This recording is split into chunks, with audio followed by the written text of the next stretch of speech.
You know how I always say, everything you need is already within you? The truth is, there's only so much you can do by yourself. Welcome to the office. We all need people to get where we're going. How's it going? Okay, just trying to get this armature alignment to work. There's actually this amazing after-school program we host here. Is that it? Yeah, that's us. Awesome. Perfect. Go find them. Find people who challenge you, who want to hear what you have to say. Ay, te extrañamos tanto. Espérate, I'm gonna send you a picture of a boy, okay? But you can't tell Mom. Find them and hold on tight. Keep the good ones close. They'll make you feel at home wherever you are. With the right people around you, you can do anything. Hey everyone, we've been working on a new track. So, whatever it is you decide to do with this new life of yours, Ella, don't ask yourself how you're going to do it. Brains of your robots onto your machine. Ask yourself who you're going to do it with.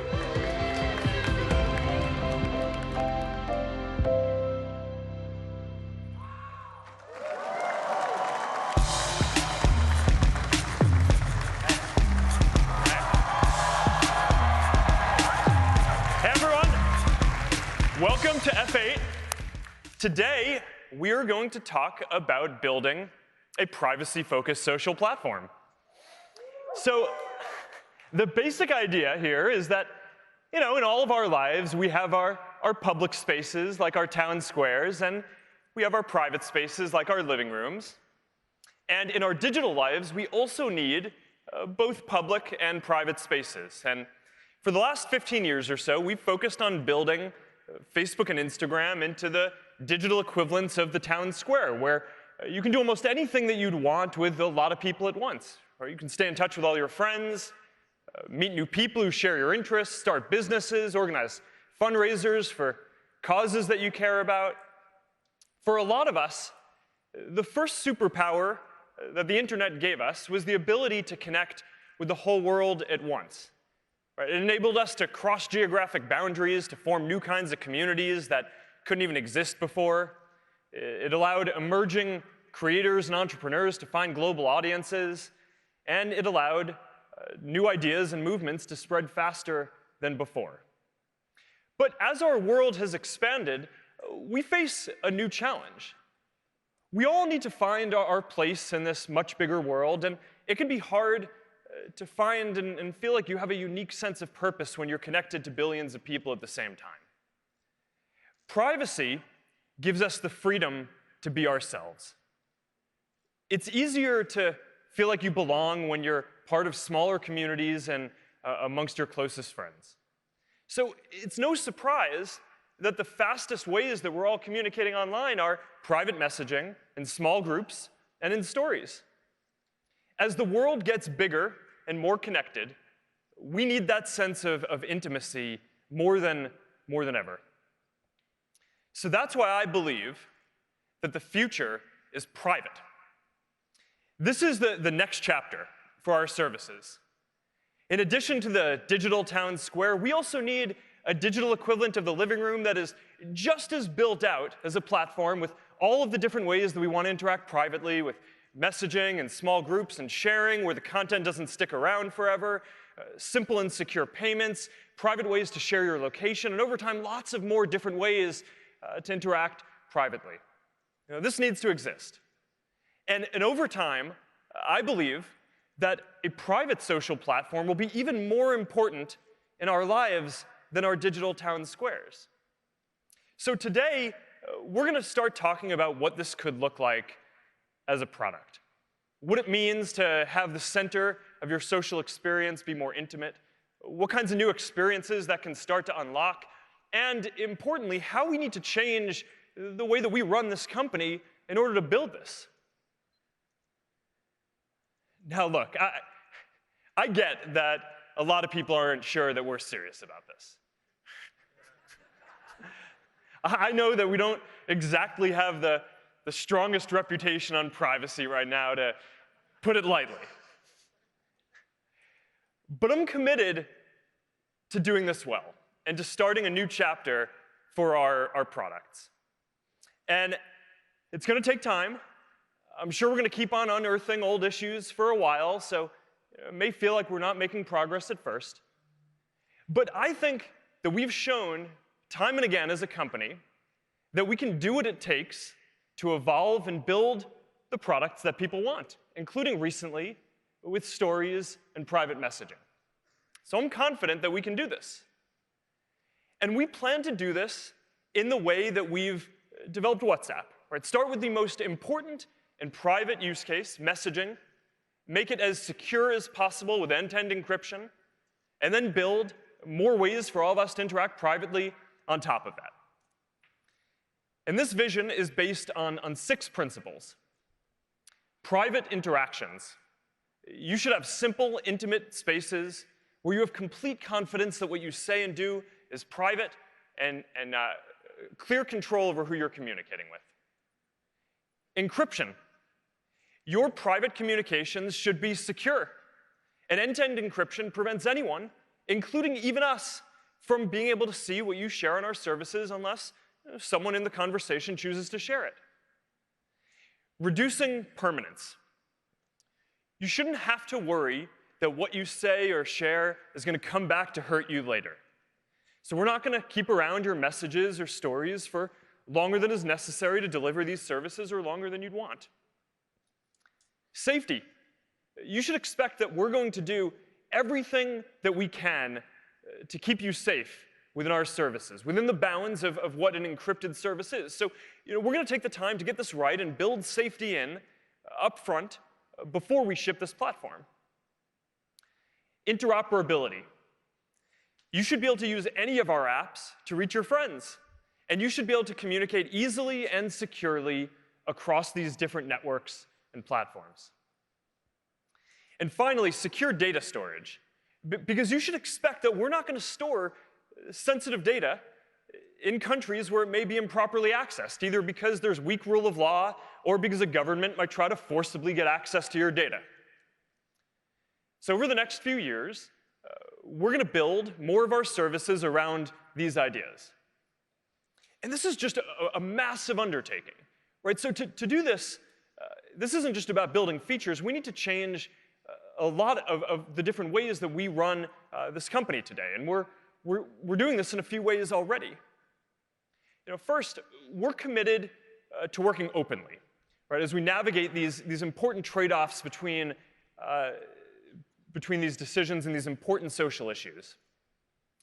When I decided that we were going to move our private communication services to be end-to-end encrypted, I also decided at the same time that we were going to take at least a year to consult with experts and law enforcement and governments around the world about how to build the right safety systems in an encrypted environment, because there are new systems that we need to build. And there are real trade-offs between making your messages and private communications as secure as possible on the one hand, and our ability to prevent people from doing some bad things on the other hand. So I really care about getting this trade-off right. And this is a good example of how, a few years ago, we probably would have just rolled this out and then tried to adjust and address issues as they came up. But now we're going out and consulting with experts and trying to make sure that we get this balance right and building safety in up front. Now, second, we're taking a more proactive role in making sure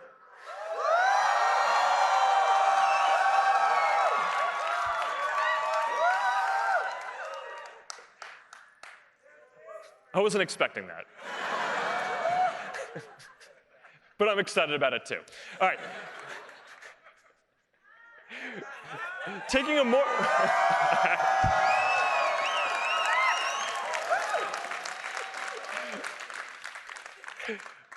All right, the text does not match the enthusiasm of what I'm about to say, but we're taking a more proactive role in making sure that all of our partners and developers use our services for good. So, last week we rolled out some changes to our developer program to further limit the ways that developers can access data. And I recognize that this makes developing for our platform harder. It adds a lot of friction to the process. But I believe that over time, this is going to help build a more trustworthy platform is going to be better for everyone. All right, third, we're also building out a lot of deep technical infrastructure and replumbing the whole infrastructure that we build for this company to support this privacy vision. So as an example of this, our systems today are already built to know who's allowed to authorize, who's authorized to see the photos that you post, for example. So that way, if someone who's not supposed to see it tries to access it on Facebook, we can block them. But now we're also developing infrastructure that knows how certain types of data are allowed to be used, so it can automatically block unauthorized uses in our infrastructure and prevent errors.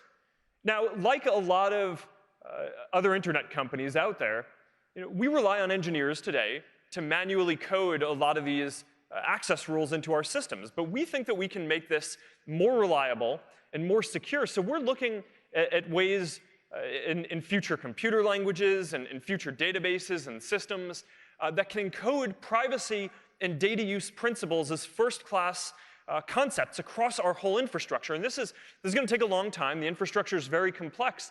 But this is just one of the ways that we're replumbing the whole infrastructure for what we do to support this privacy vision. All right, so overall, this isn't just about a few new features, right? This is a big change in how we're building these products and how we run our company. It's not going to happen overnight, and to be clear, we don't have all the answers for how this is going to work yet. But today, we are ready to start talking about parts of what this privacy-focused vision is going to look like across each of the areas that we're building. So let's start with our messaging apps, which is going to be the foundation of this vision. Now, the first thing that we've got to deliver for all of you is the best private messaging experience by far. Right? And then on top of that, we can start building more ways to interact privately. But the first thing that we need to do is deliver a basic messaging experience, which is the fastest, simplest, most reliable, and most secure of any of the leading platforms out there. So for Messenger, we've been focused on rewriting the entire thing from scratch to deliver the best private messaging experience that there is. And last year at F8, we introduced the first step of this, our new very simple design, M4. So that was step one.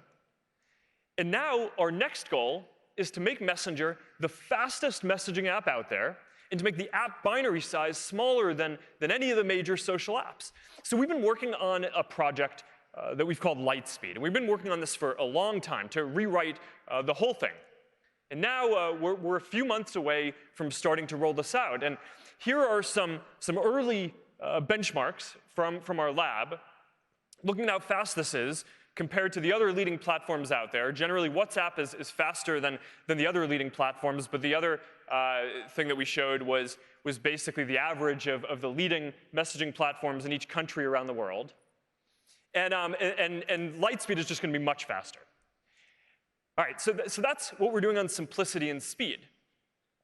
To be the most reliable, though, you need to do more than just deliver the messages consistently.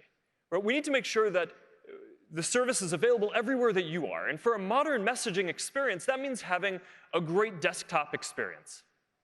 So we've built a great new desktop app. So you're going to be able to chat and video chat in a native app, not just the browser. And we are launching this on both Mac and Windows. And this is one of our top most requested features. All right, so privacy and security. So we believe that a privacy-focused messaging platform has to be encrypted.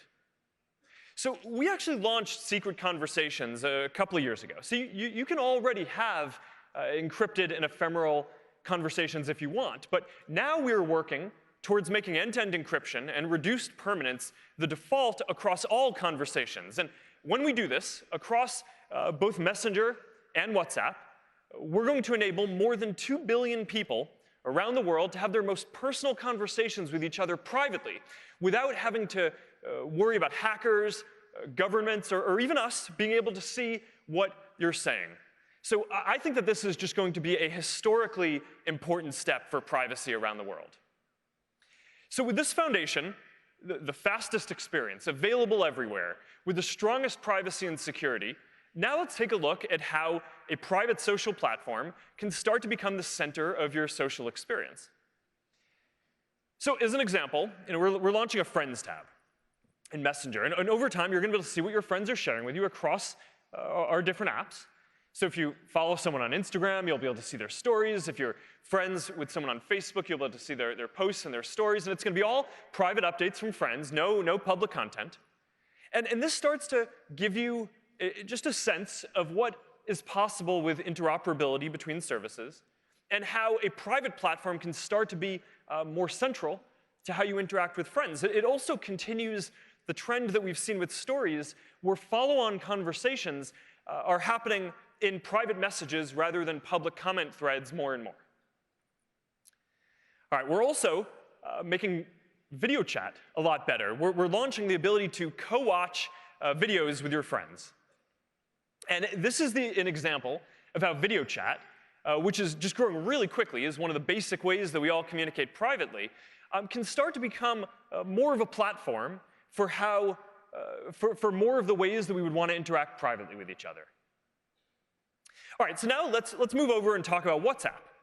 So WhatsApp already has incredibly strong privacy and performance. So here, we're more focused on the next step, which is building out all of the ways that you would want to interact in the digital living room.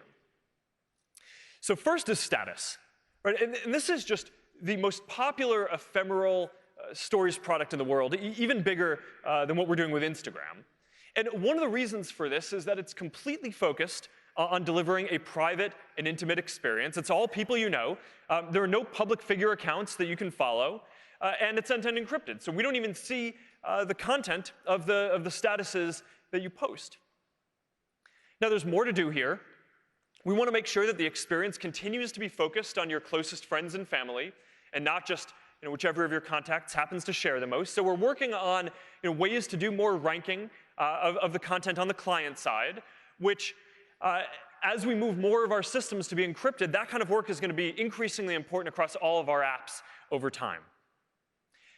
We've also built some ways to share your location privately in real time. And I use this, for example, with my family and my friends when we go skiing together. And we architected this feature so your location data is encrypted. So our servers actually never see your location as you're sharing it with your friends. It's very privacy protective. WhatsApp Business is also a big focus. Within a year, millions of small businesses around the world are using this to communicate privately with their customers. And now we're launching a new feature for this, product catalogs. So you're going to be able to easily see what is available from a business.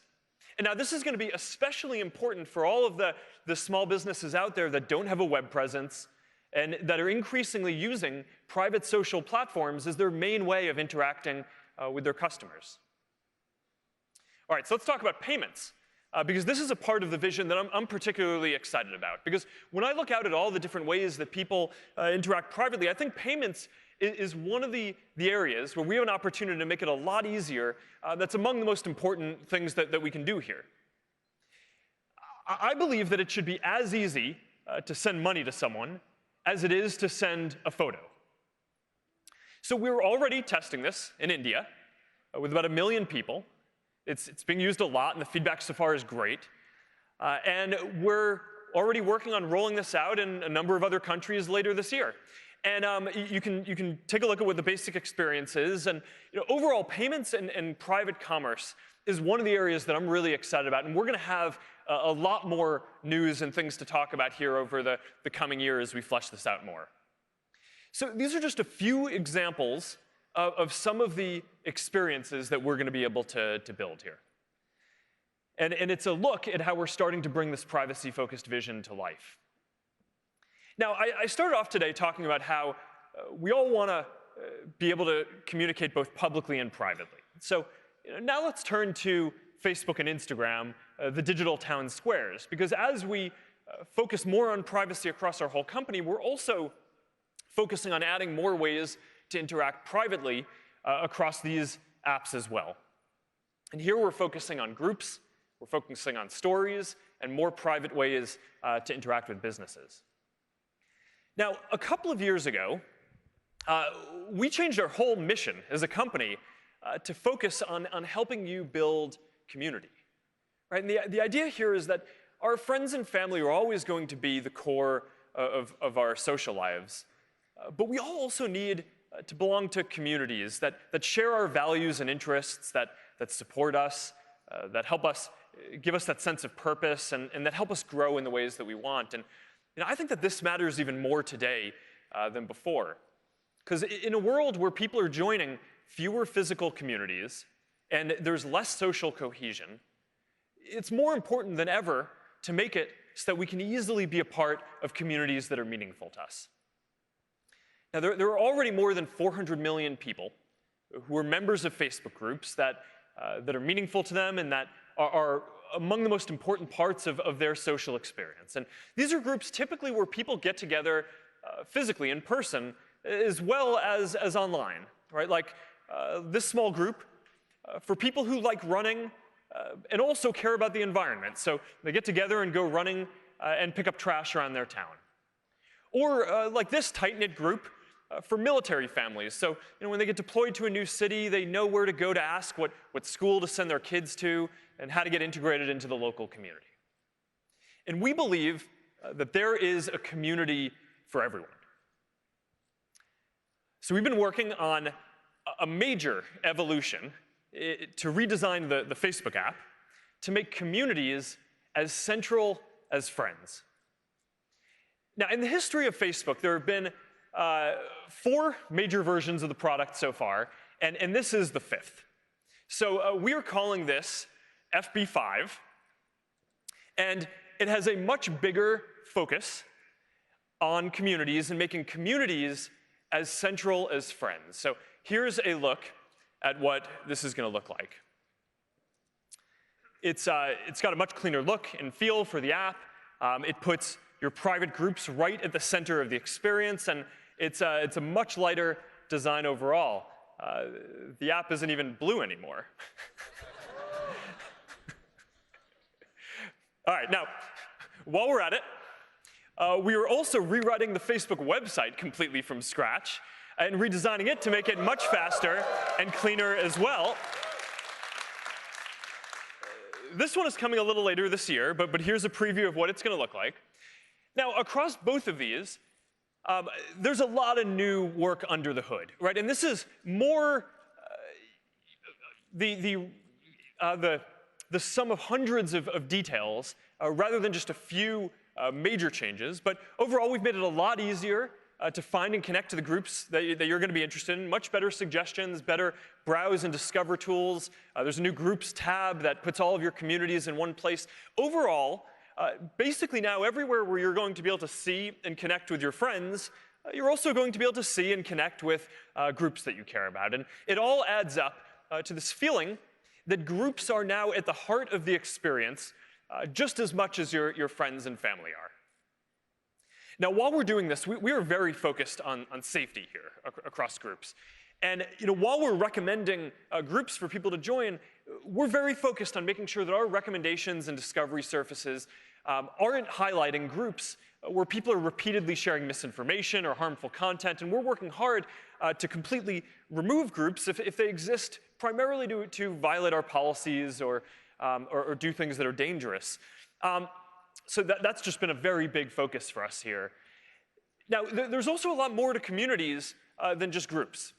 And there are lots of different ways to interact with the people in the communities that you care about. A lot of them are private, around events, around games, around dating, or other ways to meet new people. There's a lot more to FB5, and Fiji is going to come out a bit later to walk you through all this in more detail. But overall, this is the biggest change to the Facebook app and website that we've made in the last 5 years, since we made the whole thing native and a lot faster. And as a symbol of this, we're not just updating the look and feel, we're also updating the Facebook icon and refreshing it for the first time since I can remember, to make it a bit more lively and modern. So there we go. And I'm excited to get this app in all of your hands. We're shipping this today. And so we're going to start rolling it out. And everyone in the US is going to be able to get it today and a couple of other places, and we're going to roll it out across the rest of the world over the coming weeks as well. So, all right, now for Instagram, let's move on to Instagram. We are also very focused on adding more private interactions to what is generally a core staple of our digital town square here. And here at Instagram, we're mostly focused on stories, which are generally more privacy protective since they're more ephemeral than posting into feed permanently. And we're also focused on payments and interacting with private interactions with businesses. So let's start with shopping. One of the interesting challenges with shopping, either online or offline, is that a lot of the way that we browse is in public. But then when we actually go to do a transaction, that's a very private interaction. So we think that there's an opportunity with Instagram to marry these two experiences together and make them both better. Now, we know that a lot of us already use Instagram to find things that we're interested in, and we think that there's an opportunity to do just a lot more here. So we're launching today a new shopping channel in Explore. So you're going to be able to browse things that you may want to buy or are interested in. We're continuing to roll out checkout. So you're going to be able to buy from more and more brands from directly within the app. And we're also announcing that we're adding a new way for people to buy directly from creators too. So that means that you're going to be able to support the people who are making the stuff that you love. And I think that that's going to be a pretty big deal. All right, now moving along to stories, as more of our sharing moves to stories and becomes more ephemeral and impermanent, we're building more features on top of stories as well. And there are two that I'm excited to talk about today. The first is that we're making the camera a lot better. We're adding a new create mode, we're calling it, which makes it so that when you're building a story or starting a story, you don't need to start with a photo or a video anymore. You can start by just bringing stickers or drawing or putting text. So that's a pretty big change to how stories has worked so far. We're also launching donation stickers. So you're going to be able to create fundraisers in Instagram for causes that are important to you and that you care about. And this is another example of a feature that is going to benefit from greater interoperability between these different networks, so you can reach, with the fundraisers that you create, all of the different people you know across our different apps.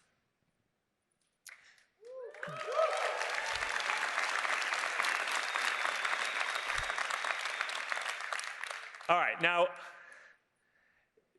we mostly talked so far about our mobile apps and what's possible to build on phones in the current generation of computing.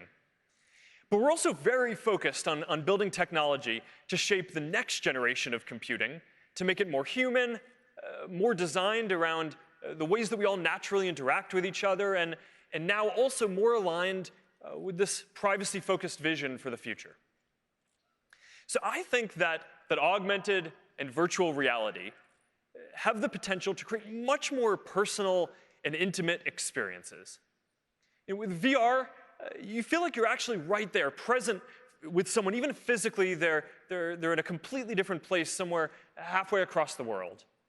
And with AR, instead of you having your face in your phone and someone else having their face in theirs, now the computing environment is going to put digital objects in the real world that you're going to be able to both interact with and actually be present together. So 2 years ago at F8, we talked about how the camera was going to be the first AR platform.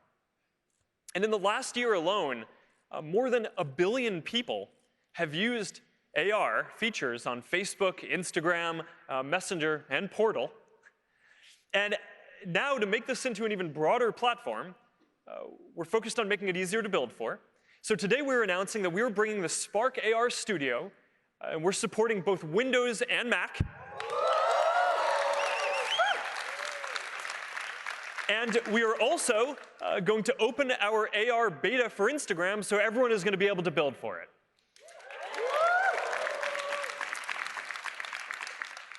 Now, one of my favorite uses of AR so far, I have to say, is on Portal. Now, if any of you have kids, or have seen kids using masks or story time on Portal, you probably know what I mean. This is a photo of my mom reading Three Little Pigs to my daughters, and Portal has turned her into a wolf as she's huffing and puffing. So this is one of the reasons that I think Portal has done better than we expected. Right? It helps people feel together and have these intimate experiences. Even when you can't physically be together, you can feel like you're together. So building on this, I'm excited to announce that we are going to launch Portal internationally. We're starting in Canada in June, and we're going to be rolling it out across a number of countries in Europe coming later this fall.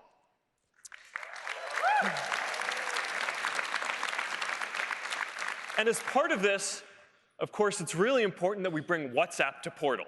So we're doing that.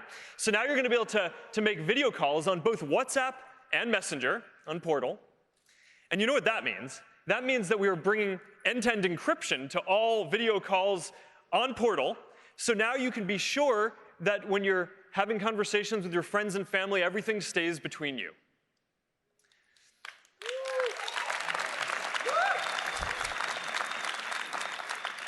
All right, now the last area that I want to talk about today is virtual reality. Now, this is going to be a big year for VR because we are shipping 2 new products. Oculus Rift S, which improves on the original Rift, a higher resolution display, better optics, inside-out tracking. And of course, we're launching Oculus Quest, the all-in-one headset that we've all been waiting for with no cables and full freedom of movement. So, these are a real step forward. Our Rift S is the most powerful VR headset that you can buy. And Quest just blows people away because it's the first time that you can just walk around a VR space and fully interact with the people in it. So I'm excited to announce that we are opening pre-orders for both of them today. They're each going to be $399. They're going to start shipping within a month on May 21st.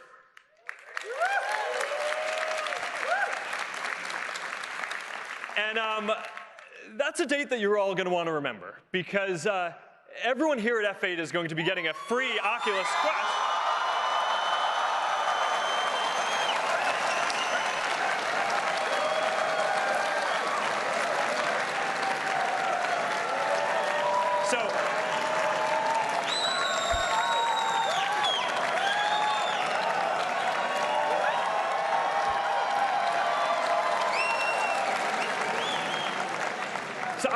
I'm really excited to get this into your hands. I can't wait to hear what you all think of this. I'm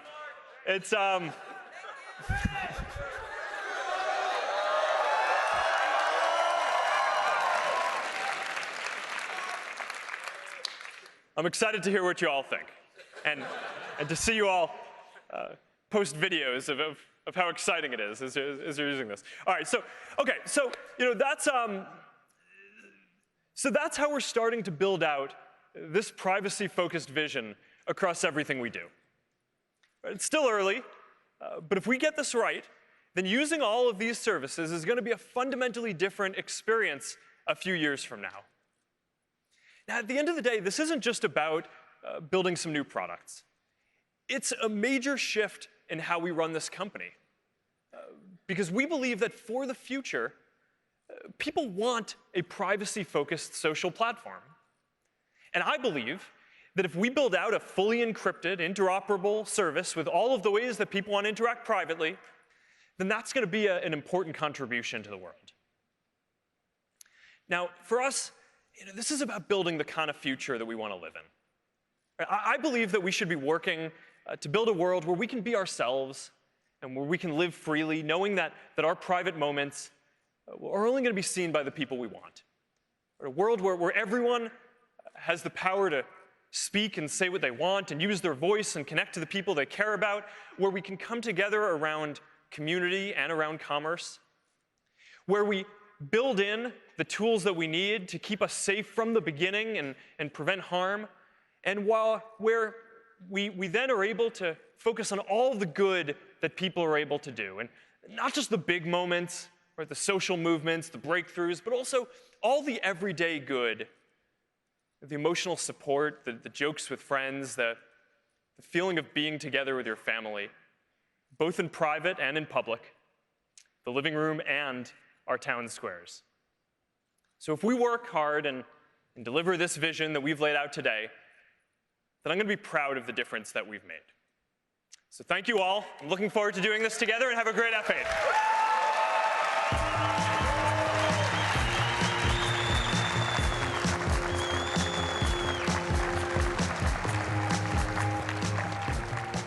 What does it mean to build an awesome product?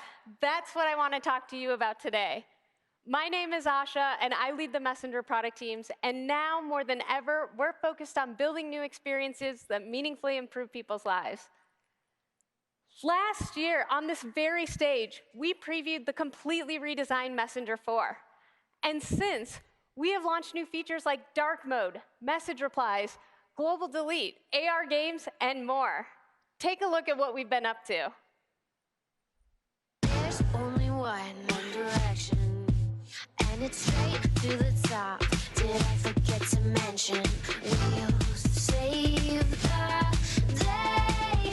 We do it that way, we do it that way. Yeah, that's just how we do it.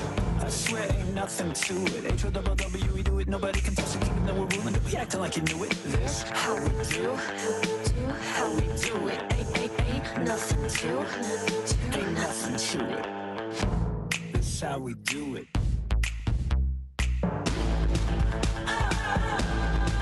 Ain't nothing to it.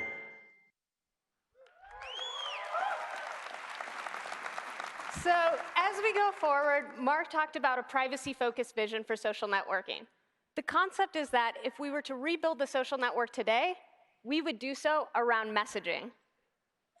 For Messenger, our mission is that everyone communicates with the people they care about on a fast, private, interoperable network. To prepare for this vision, we've been hard at work. Last year with the redesign of Messenger 4, and going forward, we're looking under the hood. We are challenging ourselves to re-envision the engine behind our apps. So, over the next year, we plan to make Messenger the fastest private communication app on the entire planet. We call this project internally Lightspeed. With Lightspeed, we'll use less battery, less storage, and it will be more reliable than ever before. To do this, we are completely rewriting our code base. So early tests show that we're going from over 127 megabytes down to under 30 with a 1.3-second cold start time with Lightspeed. Next, privacy. The future is private. Ephemeral stories, messaging, small group sharing, video chat are among the fastest areas of online communication. So, we have begun the journey to make Messenger end-to-end encrypted by default. We will also be introducing more ways to have ephemeral content inside of Messenger, because we believe that people should be comfortable being themselves and not ever worrying that what they share will come back to hurt them. All right, let's talk interoperability. 100 years ago, people couldn't talk to each other unless they were on the same phone network. 100 years later, the same is true with messaging. If you want to talk to somebody on Facebook, you use Messenger. On Instagram, you use Direct. And with a phone number, you use WhatsApp. We believe that people should be able to choose to talk to anyone, anywhere, without thinking about where to reach them. So, for the first time, we are building the ability for Messenger users to be able to call and message not just their friends on Facebook, but their close friends and family on Instagram and on WhatsApp.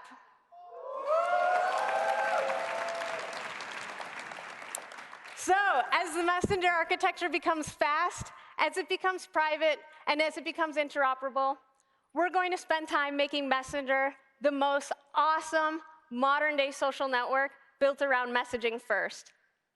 Please meet the new Messenger. La la la la la, la la la la.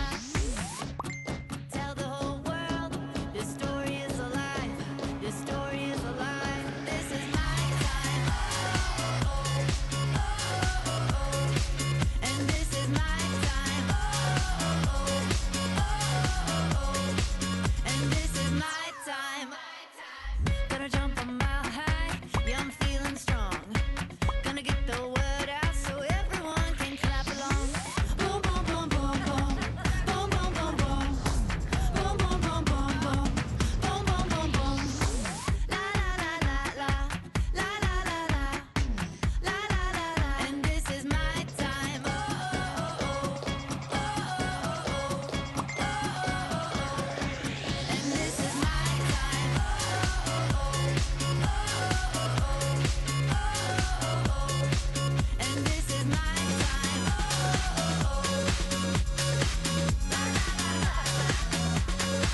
And this is my time.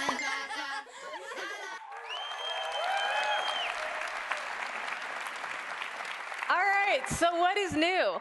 Well, Facebook is focused on community, Instagram is focused on expression, and going forward, Messenger is going to be building a social network for your closest friends and family.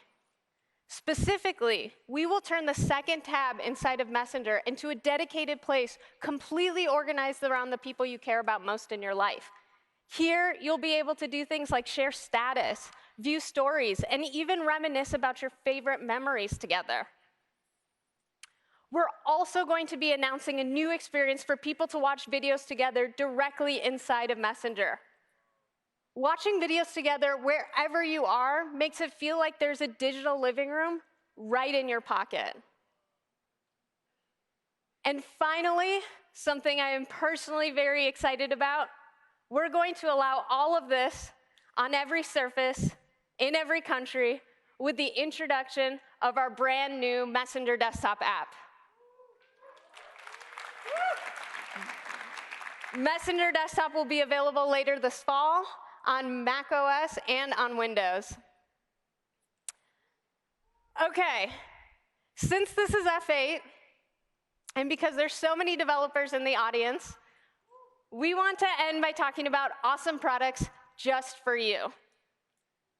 Over the last 3 years, the Messenger platform has scaled to over 300,000 developers, from companies like Nestle, PepsiCo, KLM, but also to entrepreneurs who started their business with just an idea. Don't take my word for it. Take a look. What would you do if you could speak to every customer personally, one-to-one? Messenger is the platform to do exactly that. We started Snap Travel 3 years ago, and there was only 2 people. We're now 100 employees, driven over $100 million in sales. Messenger has allowed us to grow. Since we went live on Messenger, we've seen a drastic increase of the customer satisfaction, a nice NPS increase of 15 points. One of our customers is utilizing Messenger to drive people into their physical stores, and they've seen a 12% increase compared to what they've done on the web. When we started on Messenger, we were 3 people. Today, we have offices in Berlin and in New York. This is how easy it is. This is how powerful this is. This is how well it converts. That's the magic of the platform.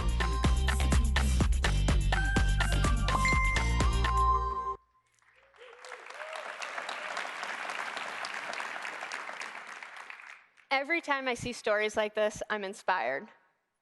I'm inspired by the impact, and I'm inspired by the opportunity. Every single month, there are over 20 billion messages sent between people and businesses. But still, as our platform has scaled, we've heard from many of you that you want more tools to make it easier to drive consideration and customer acquisition.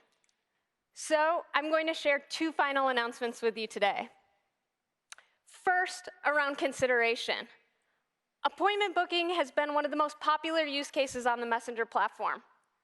It's an opportunity to take an online conversation and move it to an in-store, offline experience. So, we're announcing that we will be bringing appointment booking to the Messenger API to be available for all 300,000 developers. So you have instant booking, real-time availability, and reminders.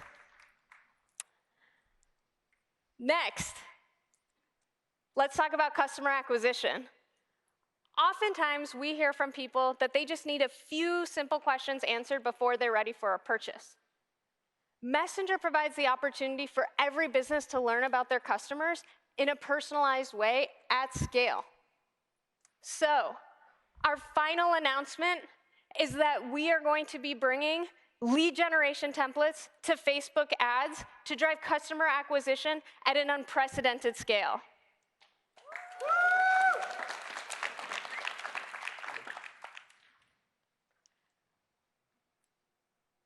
All right, before I hand the stage over to Ami to talk about WhatsApp, I just want to say thank you for having me. Every day, people send close to 100 billion messages across our family of apps. The future is private, and I am excited to be building products for where our community wants us to be. Thank you for making Messenger awesome.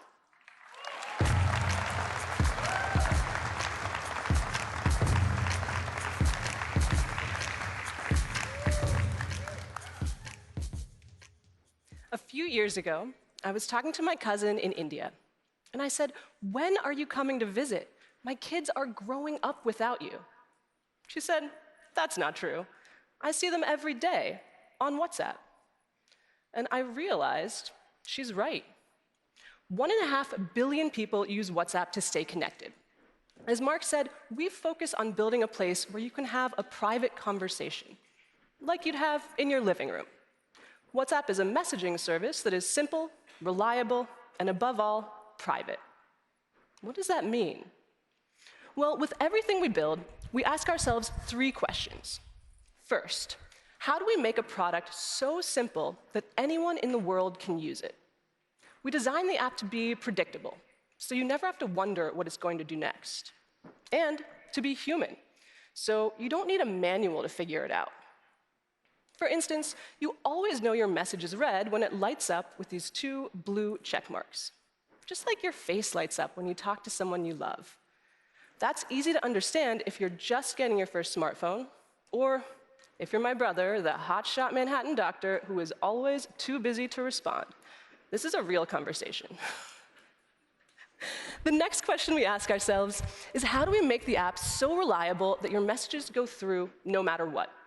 No matter where you live, what phone you use, what network you're on. And that means work like being vigilant about the size of our APK, so the app works on more phones. As Asha mentioned, that's really important. It means things like reducing media size when you're in a place where there's low bandwidth, so you can still send video even if you're on a slow network. Or building specifically for low-end devices, so more people can access WhatsApp. When Kerala flooded last year and connectivity was worse than usual, people could still use WhatsApp to tell their families they were safe. That is not magic. That is relentless, day-to-day focus on improving people's lives. And people felt comfortable sharing their location on WhatsApp because of our commitment to privacy. Which leads to our third question: how do we keep your conversations private? You all know about our end-to-end encryption. That means only the sender and the receiver of a message can see its contents. And that's not just true for text. Audio, video, even location sharing and group calling are end-to-end encrypted. So no one sees your content. Not hackers, not governments, not even us. Whether you're organizing a political protest or just trying to find out who's going to win the Iron Throne, I have no idea. That's between you and your contacts. And of course, all this encryption happens automatically, because everyone deserves a place to communicate privately. We rolled out end-to-end encryption 3 years ago after joining Facebook. In those 3 years, the number of people who use WhatsApp every day has almost doubled. WhatsApp will always have its roots in private messaging. It's the heart of what we do. Like Mark said, what we're seeing is that the future is private. So there's a lot we can layer on top of private messaging. Here's where we're starting. In 2016, we brought a version of Stories to WhatsApp called Status. People share snapshots of their day with photos and videos lasting 24 hours. It's where my family is watching my kids grow up. From daily updates like nap time, my personal favorite part of the day, parents, you know what I mean, to milestones like first Halloween costume or first day of school. And of course, we built Status to be private, so it's end-to-end encrypted, and you only see my status if I'm in your phone book and you're in mine. If you live somewhere where WhatsApp is popular, you know people are constantly messaging businesses on WhatsApp. So we're making that easier. We now have more powerful tools so people and businesses can communicate. For large businesses, we have the WhatsApp Business API, and for small ones, the WhatsApp Business app, now out on Android and iPhone. That's used by people like Isa Lapera, the proud owner of Cupcakes by Isa in Brazil. She was a young lawyer who loved to bake. So a few years ago, she left her legal career to start a made-to-order, online-only sweet shop. You could say she went from torts to tarts. Yeah, the team didn't want me to say that either. Last year, Isa's sales increased by 37%, and she closes 60% of her sales right on WhatsApp. And we're excited to announce that soon, we're rolling out a business product catalog to this business app.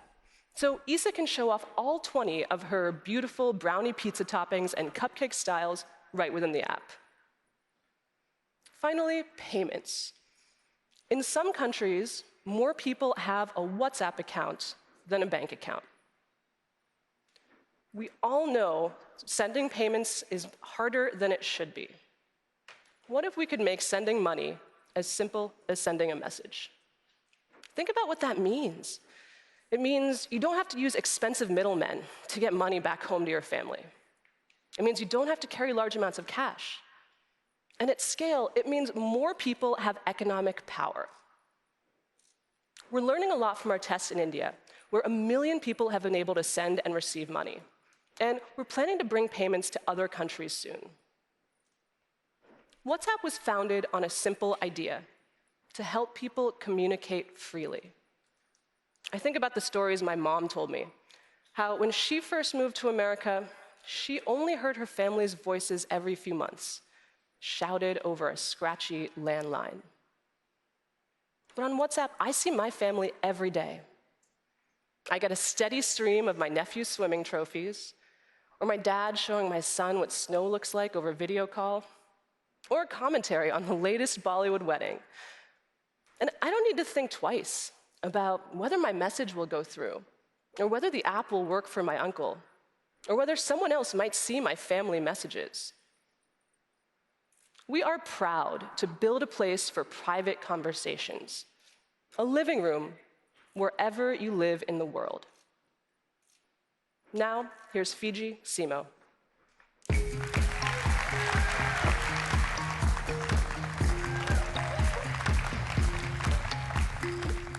Hello, I'm Fiji. I'm the new head of the Facebook app. To break the ice, thank you. To break the ice, let me tell you a few things about me. I grew up in a family of fishermen in the south of France. I'm the proud mom of a 3-year-old daughter. I'm also a steampunk fanatic. Like many people, I'm going through a Marie Kondo phase right now. And my guilty pleasure is reality TV drama. The thing I love most about Facebook is that all of these aspects of my life have a place here. I can stay in touch with my friends and family back home through feed and stories. I have an amazing support network in the Moms in Tech group. I find out about events to hang out with other steampunk fans around the Bay Area. I am getting rid of things that don't bring me joy in Marketplace. And I cannot wait to watch the new season of The Real World with other fans on Facebook Watch. People have always come to Facebook to connect with friends and family. But over time, it's become so much more. it's also a place to connect with neighbors, with people who have the same interests, the same passions.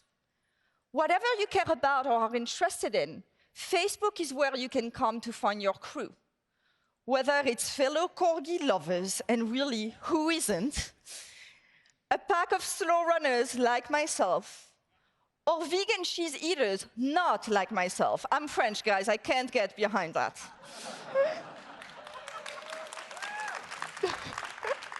But that's just the thing.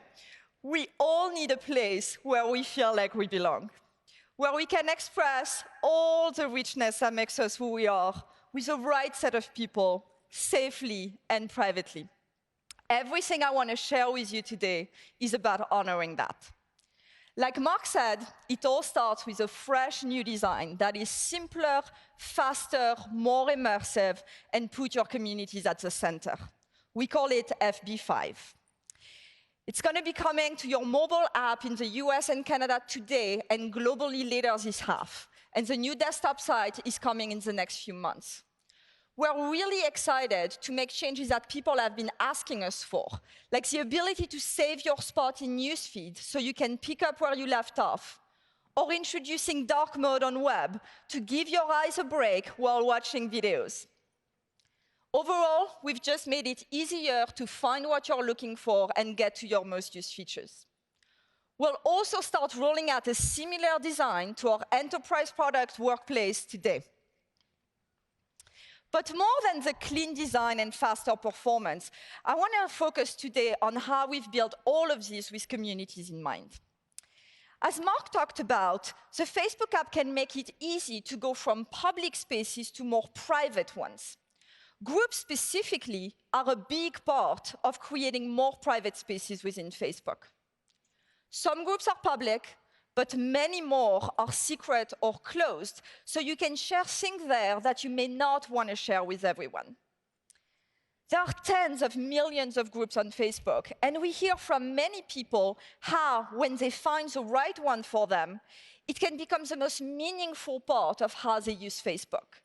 And in fact, today, more than 400 million people are part of a group that's meaningful to them. If you aren't in a meaningful group yet, we're making it easier to find the right one for you. We've completely redesigned the Groups tab and make groups discovery better than ever, with more suggestions and a new tool to quickly match you to groups you might be interested in. If you already have some groups that you love, the new tab will give you direct access to those and show you a personalized view of everything that's happening across them. But these group recommendations are not just going to be in the Groups tab. You're going to be able to find them all across the app, in Marketplace, in the Gaming tab, or even in Facebook Watch. So that if you're watching an episode of Red Table Talk, you're going to be able to join the fan group right in line and hang out with other fans. We're also bringing groups to the Composer, so you can share to groups the same way you share with friends and family. Everywhere there are friends, there should also be groups. But different communities have different needs, from communities that are built around specific circumstances like health conditions, or interests like gaming, or around a neighborhood, or even around a common purpose like finding a job or shopping. So let me walk you through some of the features we're introducing to help any type of community thrive. Now, health support groups will let members ask admins to post anonymously on their behalf to protect their privacy around sensitive topics.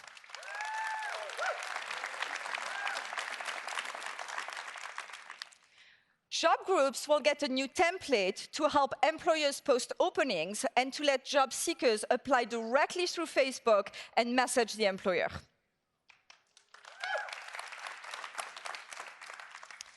Gaming groups will get a new chat feature, so members will be able to create sub-threads for every topic that they have in mind.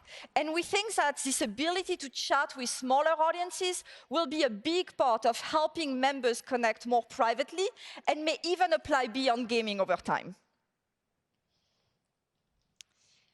Buy and sell groups have really taken off on Facebook. And in fact, they were the original inspiration behind Marketplace. Today, we're introducing native support for shipping, so sellers can list items for sale across the US. Buyers will be able to check out directly on Facebook, and when they get the items, the payment will be deposited in the seller's bank account. Super simple and secure. Over the past few years, we've also seen some creative ways in which people have used both buy and sell groups as well as Facebook Live to sell items. And so to make that a lot easier, we're exploring ways to let buyers ask questions or even place orders directly from the live stream, and for sellers to have a streamlined way of managing all the orders that come in through messages. Finally, your local community might be the one that matters most. We've talked a lot today about how we're bringing people together online, but when they get together in person, it can be even better. So today, we're introducing the Events tab, so that you can find out what's happening around you, get recommendations, discover local businesses and local groups, and even make plans to hang out with friends. This is the first time that all of these activities are all in one place on Facebook, so you can find something fun to do for the weekend or discover cool local spots when you're traveling. Now, you'll see that a number of these updates involve giving people the ability to kick off a private conversation from any of their communities. We think this is going to be an important part of helping people move from a town square to a living room whenever they want it, and something that we're exploring across a variety of products. Now, one of the amazing things about being part of different communities is how it can lead you to meet new people. With all the changes we're making to put communities at the center of Facebook, you'll come to Facebook not just to connect with people you already know, but also to find people you might want to know, maybe even the one. With Facebook dating, you can find matches based on things you have in common, like your shared groups and events. Of course, finding a romantic partner is intensely personal, so we've built Facebook dating to be safe, opt-in, and inclusive. Your dating profile is separate from your main profile, and your activity there is only visible to other people who have opted in. Now, as opposed to most Facebook features, I can say that I've used this one personally, but we're hearing great feedback in the 5 countries we've launched in, and I'm excited to announce that today we're expanding dating to 14 more countries, with the US coming up later this year.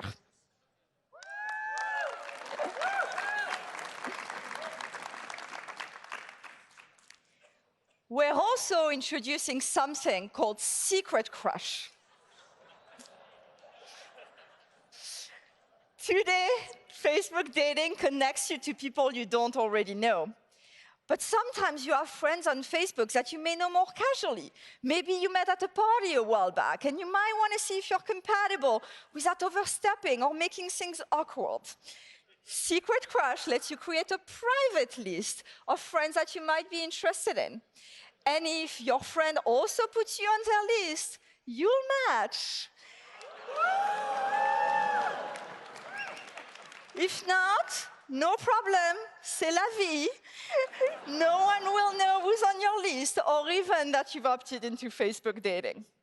I have to say, since it took my husband 2 years to make the first move, I really wish this feature had existed back then. And while I'm clearly very excited about all the ways in which we're helping people find romantic connections on Facebook, we know that some people are just looking for friends. When I moved from France to study abroad at UCLA, one of my first moves was to create a Facebook group so that we can all meet between exchange students and hang out. So to help more people find more connections to the people around them, we've created Meet New Friends. You can find people within shared communities, like your school, your workplace, or your city. Like with Facebook dating, privacy and safety are built in. Meet New Friends is opt-in, and your activity there is only visible to other people who have opted in. This is something that we've started testing in a few places, and we're really excited to start rolling it out wider soon.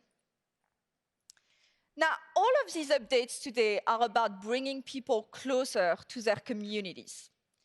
Friends and family will always be at the center of Facebook, but there are so many other aspects of people's lives that we need to honor. We're not just moms or daughters or siblings or best friends. We're girls of steampunk, badass teachers, blind pen pals, crafty sisters, gay geeks, Navy dads, octopus owners, barbecue addicts, maybe even vegan cheese lovers.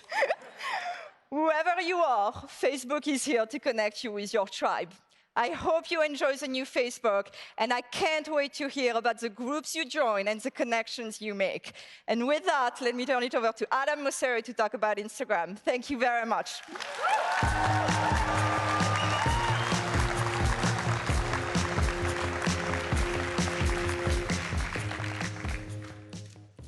Instagram started with feed, which is a very public way of sharing with a lot of people at the same time. And over time, we built messaging and we built stories, which are much more intimate and private in nature. And what we've learned from how people use Instagram is these are much more natural ways of expressing yourself. And so at this point, we have a range of experiences within Instagram, from public to private. And as the broader company focuses on privacy, we are focused on learning lessons from what's working so well in messaging and stories in Instagram and applying that to all that we do. But Instagram is a place where people come to be with their close friends. For me, it's my wife, Monica. It's my siblings, Emil and Anna, who live abroad. It's close friends from all different parts of my life. But I can only connect with them if they feel comfortable expressing themselves.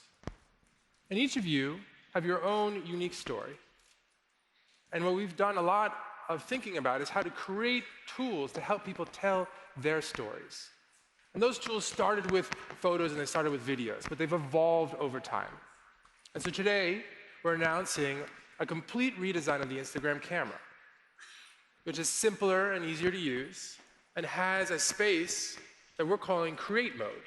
Because sometimes you don't have a photo or a video, but you actually want to share something.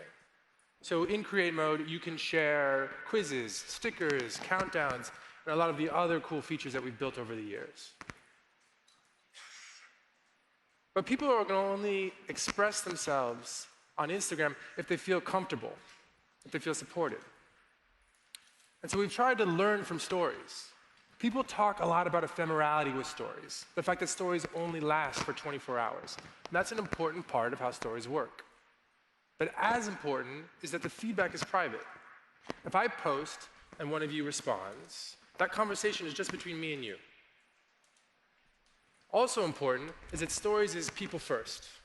You choose to see someone's content by tapping on their story, which helps people not worry about bothering people. And all of this adds up to a space that feels much less pressurized. And because of that, people feel more comfortable sharing more and more often in stories than anywhere else on Instagram. We've tried to build on that. We launched Close Friends, which is a way to select a small number of people and share your most authentic moments only to them. And we see that people who use Close Friends share more, and their close friend stories actually get even more responses. And we're trying to take these lessons and rethink some of the fundamentals of how Instagram works. One change is in the new design of the profile, which we're currently testing, we have made follower accounts much less prominent. Because we don't want Instagram to feel like a competition, we want to make it a less pressurized environment. A bigger idea is something we're starting to experiment later this week called private like counts. What private like counts mean is that as you scroll through feed, there are no like counts. You can see who liked a photo or a video. You can tap through it, and if you have the time, you can add them all up yourself. The owner can see how many people liked the photo, but only if they asked. It's because we want people to worry a little bit less about how many likes they're getting on Instagram and spend a bit more time connecting with the people that they care about. So this starts testing later this week.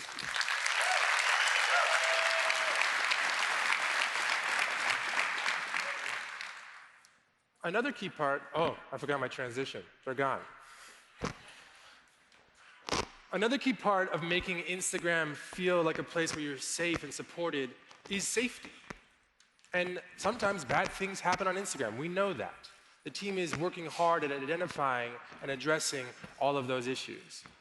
But as we've spoken with the community, one of the issues that we hear about time and time again that people really care about is the issue of bullying.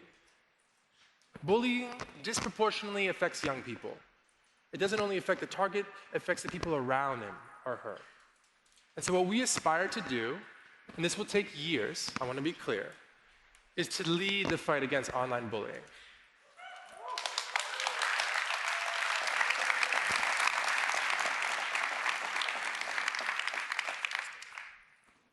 I got another mic. Can you hear me better now? Could you? Great. So we've been engaging with people outside of Instagram. We've been doing our own research to try to understand what we can do to address bullying more broadly. And we've got a couple early ideas that I'm going to share. One is comment filters and essentially nudges. So if you say something aggressive, maybe we give you a light nudge to rethink that. Safety tools is another idea.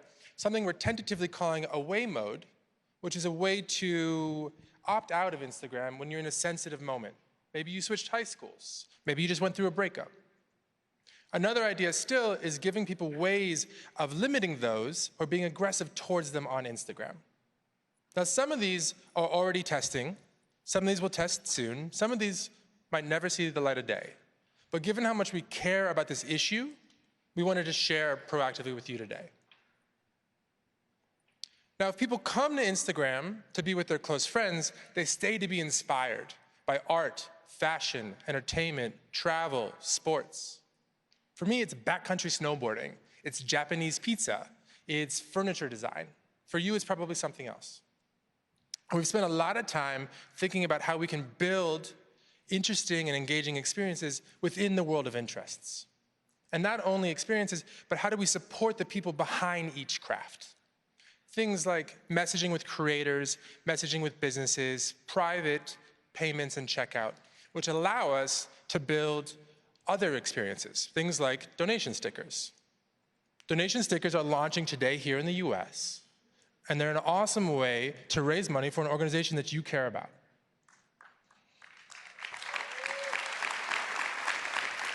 I got one slow clapper here that just spread through the thing. I appreciate you. And these organizations, they rely on people like you and me to raise money to do the things that we find so inspiring. This is an organization called Black Girls Code. Woo. All right, we're gonna raise some money, is that all right? I'm gonna take a picture of all you. There's a lot of you. I'm gonna do a selfie in case that's better. Smile, teeth.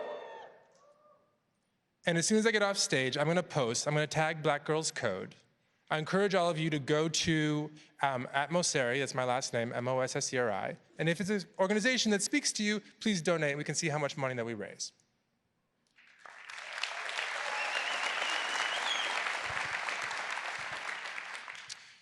Another area where we think we can build really meaningful experiences around interests is shopping.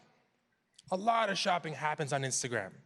But if you take a step back and you look at the broader ecosystem, there are really three key parts on Instagram. There are shoppers, there are sellers, and there are creators. And we think that if we can thoughtfully connect the dots between these three, we can unlock a lot of value for everyone involved. And we've been very focused on this as of late. We shipped the ability for brands to tag products in feed posts and in stories. We shipped a dedicated shopping channel within Explore, a dedicated tab within Profile, and as recently as last month, our beta for checkout here in the US. But if you think about the future of shopping, we believe it can be about more than just people and brands.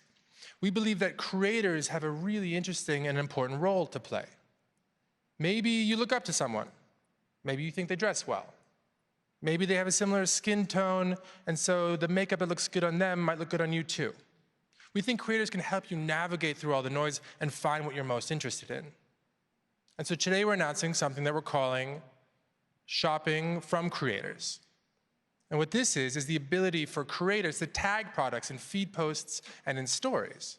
So as I'm scrolling through feed, I might come across a post from Juju, the wide receiver for the Steelers, my team. And I might not want to wear a snake, but those kicks are pretty cool. So I could tap on that, and because Adidas is actually a checkout partner, I could buy that without even leaving Instagram. And we're excited about this because we think it can be good for everyone. It can be good for people, it can be good for businesses, and it can be good for creators. And it's an area where we think we can uniquely create value for people. And so our mission is to connect you with the people and things you love. And at this point, we have both public and private spaces on Instagram. And it's our job to find the balance between those two and to take a privacy-first approach to all that we do so that we can make sure that all of you feel comfortable telling your story. And so with that, I'm going to leave you with a short video about shopping from creators, and thank you.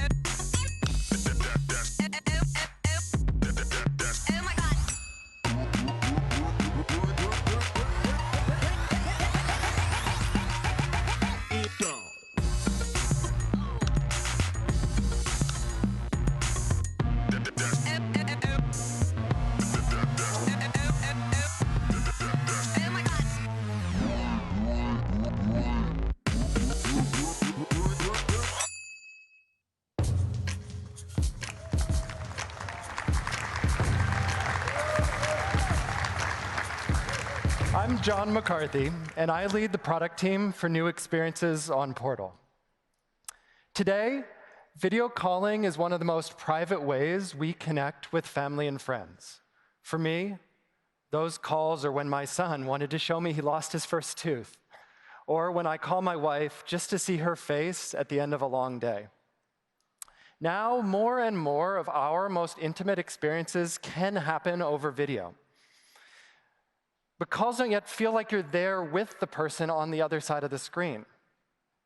And we wanted to build the best possible way to experience this. And that's what led us to Portal. Since we launched Portal last year, people have shared with us what it means to feel like they're together in the same room, even when they're miles apart. Let me share a few of these stories with you. Life moves so fast. You can miss some of those very special moments just by missing a day.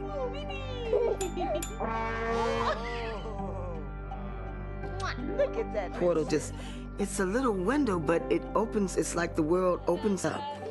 And I guess that's what Portal means. This is Shane. You two look cute together, Xana. Gross, thanks. It's really like you're right there with him. You feel a part of. From F-R.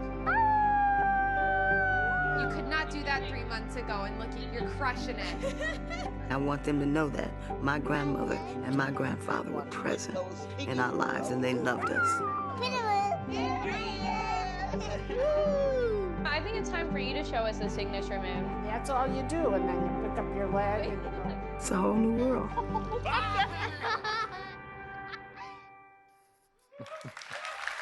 Okay. This is just a glimpse into the stories that people share with us every day. And we want more people to experience these rich, personal connections on video calls. Today, Portal is available in the United States. In June, Portal will be available in Canada, and this fall in Europe.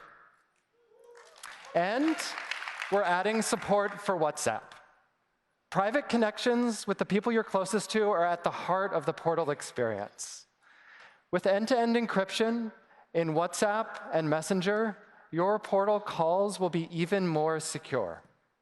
You'll be able to talk with any of your friends who use WhatsApp or Messenger on their Portal or on their phone. But when we're together, we do more than just talk. Listening to music in calls has been part of Portal from day one. And this summer, we're adding new ways to play games together. Augmented reality puts you at the center of the game. Or you can take turns playing games like Battleship, Yahtzee, or Words with Friends. And no call is ever complete without a cat on your head. We'll add new AR effects every month to bring a bit of fun into calls.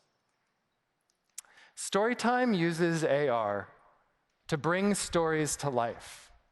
This summer, we're adding award-winning stories with characters you know and love.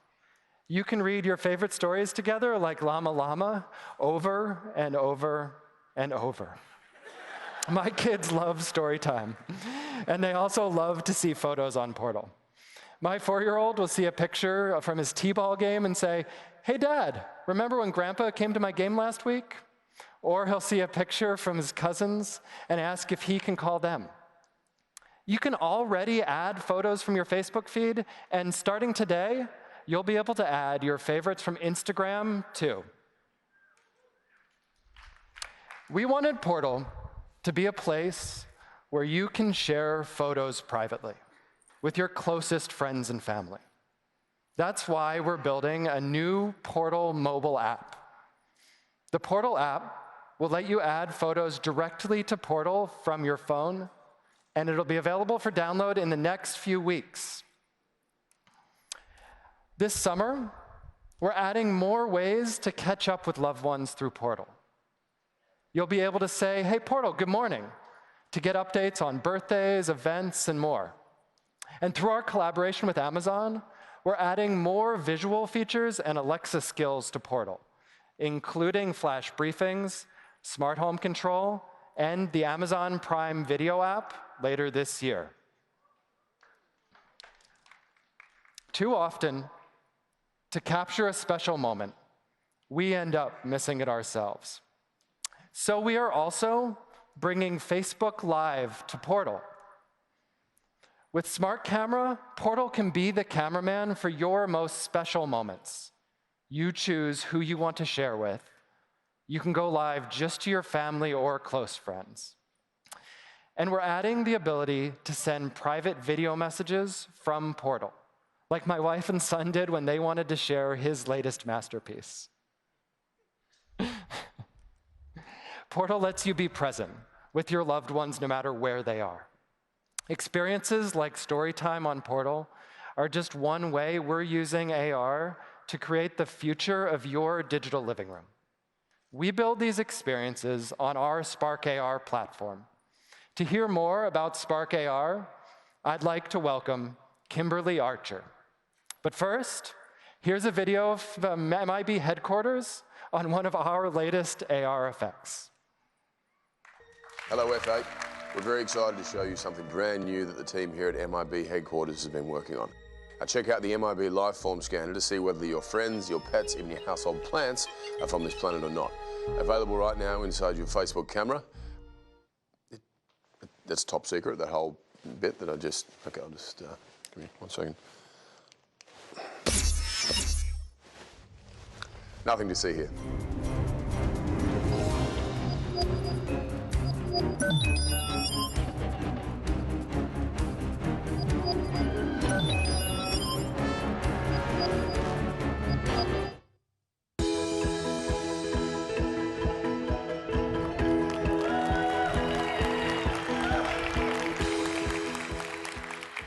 When I was growing up, I loved sci-fi movies, and Men in Black was one of my favorites.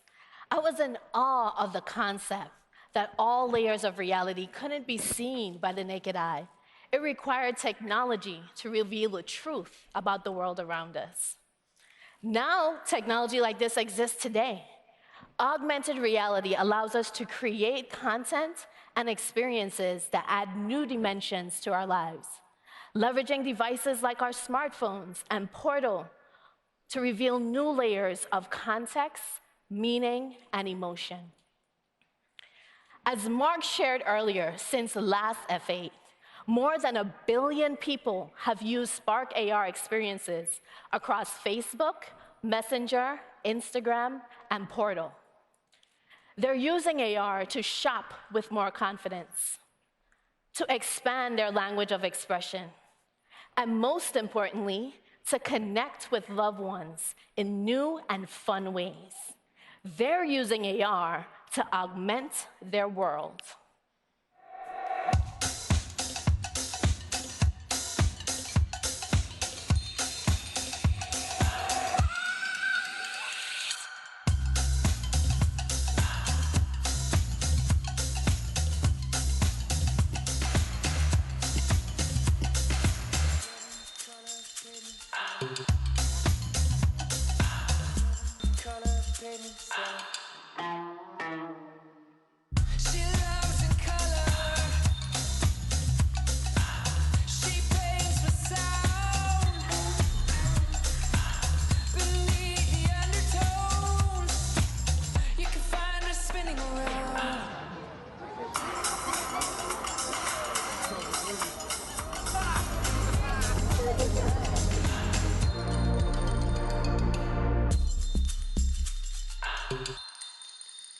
Augmented world would not be possible without our global community of creators and developers. You are innovators, you're experimenters, and we listen and learn from you. When we build, we have you in mind. You told us that Windows was important to you, so we built the next version of Spark AR Studio to support both Windows and Mac. You shared your desire for speed and efficiency. So we built new features to make creation and collaboration easier and faster. With cross-platform support and new features, Spark AR is more accessible than ever before, creating further opportunities for our developers. Take Snehal, for example, a young entrepreneur from Mumbai who's here with us today. Snehal, I see you. He pioneered AR effects for Bollywood movies using Spark AR. With success came the struggle to keep up with demand, and he started hosting Spark AR training sessions in his community. Now, fast forward 6 months, Snehal has moved out of a small co-working space into his own office, employing more than a dozen people, and has plans to expand to other countries later this year. Snehal, you're awesome.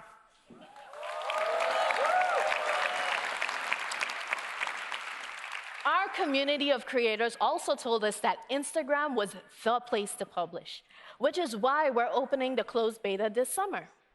And I'm excited because last year, we saw the marriage between art and technology give birth to new trends on Instagram. One of our most influential and innovative creators flew in from Berlin to be here with us today, Johanna.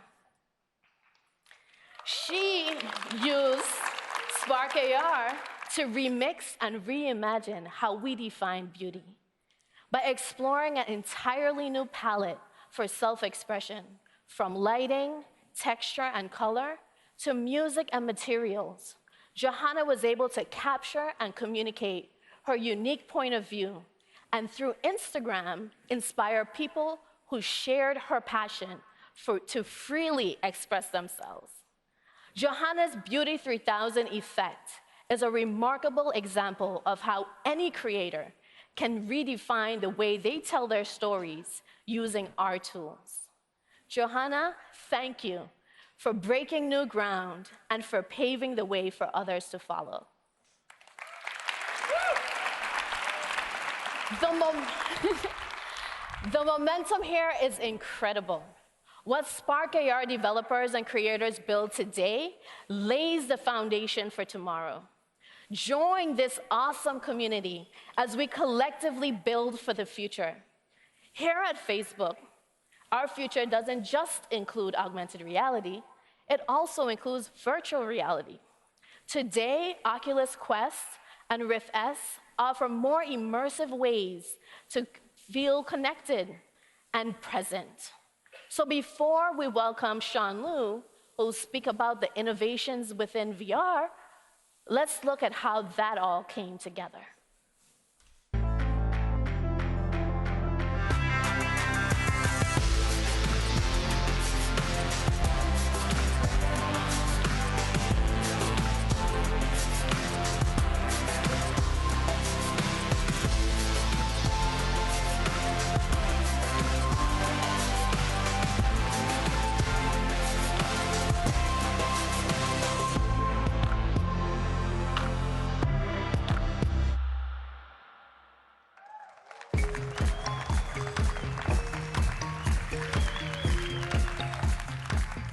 Virtual reality defies distance, so you can feel present with others no matter where they are. It's the most visceral way to experience the digital town square and digital living room. You can watch live sports side by side with fans from around the world.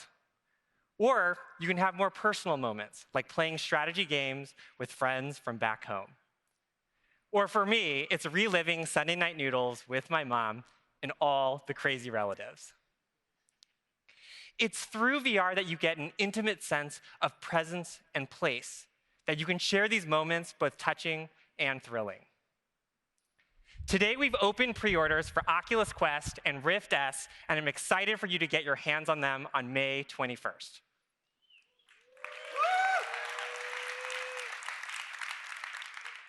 This is our VR product portfolio today. You have Oculus Go for immersive media, and Quest and Rift S for the best in gaming. And it starts with the experiences. Experiences in VR are making play more immersive and personal. Our Oculus platform has over 1,000 titles, and with Rift S, you'll get access to awesome upcoming games like Asgard's Wrath, Lone Echo 2, and Stormland. Now with Quest, you'll have 50 incredible games, apps, and experiences on day one. We're also making it easier to connect cross-platform, so you can play with friends no matter what device they own. Take Dance Central. We can have a dance-off inside a virtual nightclub. Or Sports Scramble. We can sprint across the court, and I will probably lose my 100th game in tennis. And let's not forget Dead and Buried, where you can team up for a Wild West shootout. But what about when friends come over and just want to hang out? VR is redefining game night, and you can share the fun with people sitting right next to you in a few different ways. First, the all-in-one form factor of Oculus Quest lets you easily pack it up, take it to a friend's place. And if you're the only one with a VR headset, there are games that let your friends play along right from their phones.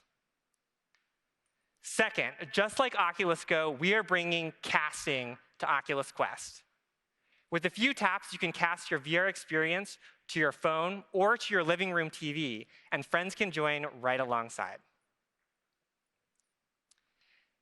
And then there are experiences that are truly transformative, that take you to a galaxy far, far away. With Vader Immortal by ILM X Lab, you're at the very center of an immersive Star Wars story.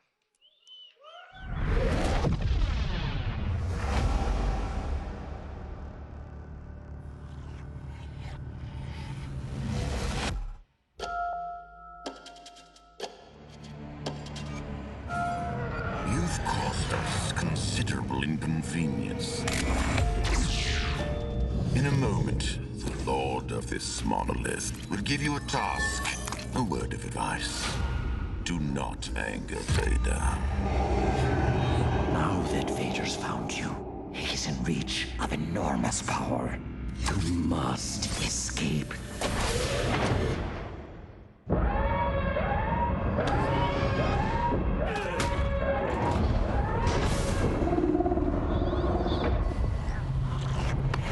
Grab my hand!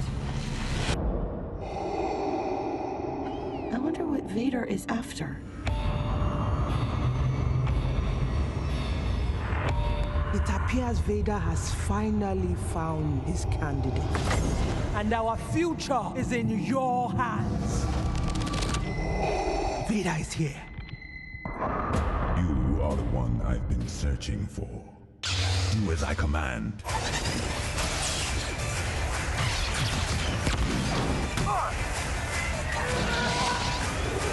Is there any version of this plan that doesn't end up with us being dead?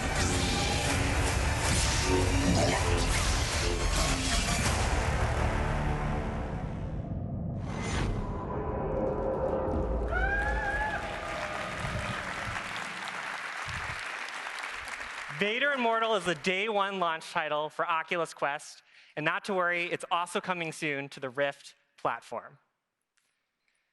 Entertainment isn't the only application for VR. That powerful sense of presence is also changing the way we work, forming deeper connections with both coworkers and with customers. VR is being used to speed up collaboration for design teams, build empathy for customers, and train surgeons to better prepare for the operating room. We want to do more to accelerate VR adoption across these industries. Today, we're announcing new features for Oculus for Business. We're adding Quest to the program and releasing new enterprise-grade software designed to support large-scale deployments. And this includes things like mobile device management for scale, an enterprise-focused user experience, and dedicated support. All this makes it much easier to drive impact for your business, and the program launches this fall.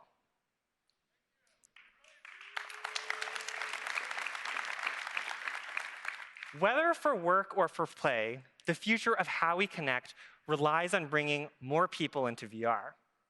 And our path begins by broadening access through innovations in hardware. For instance, we're making VR simpler with Oculus Quest. Quest is an all-in-one headset with no cables and full freedom of movement. No more external sensors, no more PC to send up. It's all on the headset. And this is made possible by Oculus Insight. Insight is our inside-out tracking system that uses onboard sensors to automatically build a map of your physical play space. The map is just used for tracking and only stored locally on the device. The sensors use machine learning to filter the environment and create a dynamic point cloud. And your headset remembers multiple play spaces, also true for Rift S, which means you can take the headset off, hand it to a friend in another room, and they can jump right in.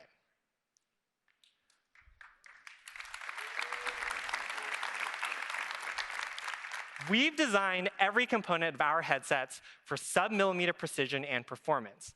Sensors use accelerometers, visible light, and infrared light to track both the headset and our redesigned touch controllers. Our tracking and rendering stacks are optimized to reduce our computing footprint and free up room for you, our developers. This is how incredibly immersive titles are able to run on a mobile form factor. Now, we've put tracking through its paces. Take Beat Saber. If you're like John Carmack, your controllers move at blazing speeds. Our tracking uses prediction algorithms to work no matter how fast you're swinging, or for some of us, flailing our way through Beat Saber. This is the best-in-class inside-out tracking you'll find on any hardware. And that means feeling like you're there, in the game, in the moment, in the connections we're making with other people. All of this work is building toward the next generation of platforms designed around people. We're excited to ship Oculus Quest and Rift S, and for those of you here today, I hope you love your Quest.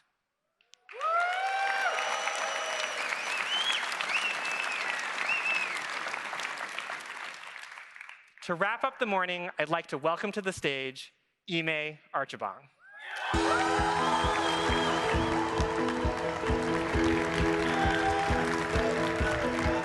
Good morning, good morning, good morning, good morning. What a morning, huh? How's everybody feeling? Good, good. Yeah, I know that you heard a lot today. I am the last person in between for folks that are in the room right now, lunch. So I'll make it quick. For those folks who are on the live stream, I know many of you stayed up late to watch this keynote, so thank you, and I know you're going to hit the sack afterwards. But I wanted to acknowledge how much we heard today. You know, from building the AR and the VR technology that's going to shape the next generation platforms, to hearing about how community is going to be as central as friends to Facebook and commerce, payments, donations, thriving in Instagram, to ensuring that Messenger and WhatsApp are the fastest, most reliable, the most secure, private centers of your social experience. The bottom line is that our journey together continues to evolve, and we all saw it today on the stage today. You know, last year I got on stage and I talked a little bit about this developer journey that we're on with many of you in this room. Some of the multinational corporations have been partners since day one, and many of the developer circles community that is here today. Going up strong today. Thank you. I know many of you flew in from around the world to be here today. But ultimately, our journey has evolved because technology continues to emerge and change. Society's expectations that they're looking for from us continue to change. We've had a number of different ups and downs. When I met many of you, I probably didn't have as many grays. But ultimately, the one thing that has been constant since day one through all of the evolution is that we've been able to do it together, right? And that's primarily because we know and we all committed that we can do so much more together. So this privacy-focused future that you saw today and that you heard today from Mark and the rest of the team begins our next chapter. It's the next chapter that I'm excited about, and I hope that you're excited about too. And over the next few years, Each of our different products with their each unique superpowers that you heard today are going to come together in order for us to achieve this vision. Now, it's going to take some time, as Mark acknowledged, but the 6 principles that he outlined this morning are going to be the foundation for enabling us to build this private living room, to sit alongside and complement all the work that we've done and we will continue to do to build out the public town square. But in order to build this right, he said it, we're going to have to make some fundamental shifts in the way that we run our company, the way that we're ultimately building our products, and the way that we're going to engage with you guys, which, yes, means that we're going to have to take a more pointed, a more compelling, and more committed role towards engaging you and making sure that the way that you're using our tools are meaningful, right? Ultimately ensuring that technology is a force for good in this world. Now, as I'm looking out in the audience right now, I can see some of the folks that participated in the hackathon over the last few days, because your eyes are a little bit bleary. I appreciate you guys just finished this morning, right? All right, so we're a little tired. But nonetheless, together for the last 2 days, we've used our tools to try to address some of society's biggest challenges. Some of you focused on projects to ensure that people get access to quality education and decent work. Others of you focused on initiatives to make sure the futures of cities and the future of communities are inclusive and are sustainable. You know, honestly, seeing your proposed solutions go from idea all the way to prototype in a little less than 2 days is a real affirmation to me and the rest of the team of why we build. So thank you for the work that you did over the course of the last few days.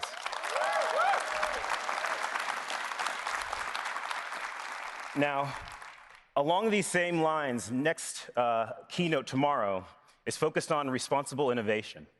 So you're going to hear from Shrep, our Chief Technology Officer, and a few other leaders on this stage covering topics like ethical design, safety and virtual reality, and ultimately building inclusive artificial intelligence. Now, we all know the potential impact of this technology and these new technologies on society are both positive and negative, intentionally or unintentionally, but nonetheless, they are non-trivial, which is the reason why we need to have these conversations now, collectively as a community. But whether it's tomorrow's keynote, that you get a dose of that, whether it's all the different product deep dives and sessions that you'll participate in over the course of the next 2 days, or whether it's just walking around the showroom floor and seeing the product demos, our hope is that you internalize that this fundamental shift is underway here at this company and more broadly with our community to bring this new vision to life. Frankly, I say that because we can't do it alone. Now, I've been on stage the last 2 years and I've said this line, and I'm going to say it again here for the 3rd year in a row, that society's biggest opportunities and most complex challenges aren't going to be solved by one person, not one team, not one company, that we have to ultimately find ways to work together because we can do so much more together. And I know for one, I myself am excited about working with you guys and bringing this vision to life. So with that said, thank you all for joining us this morning. Have a great F8, and I look forward to seeing you over the course of the next 2 days.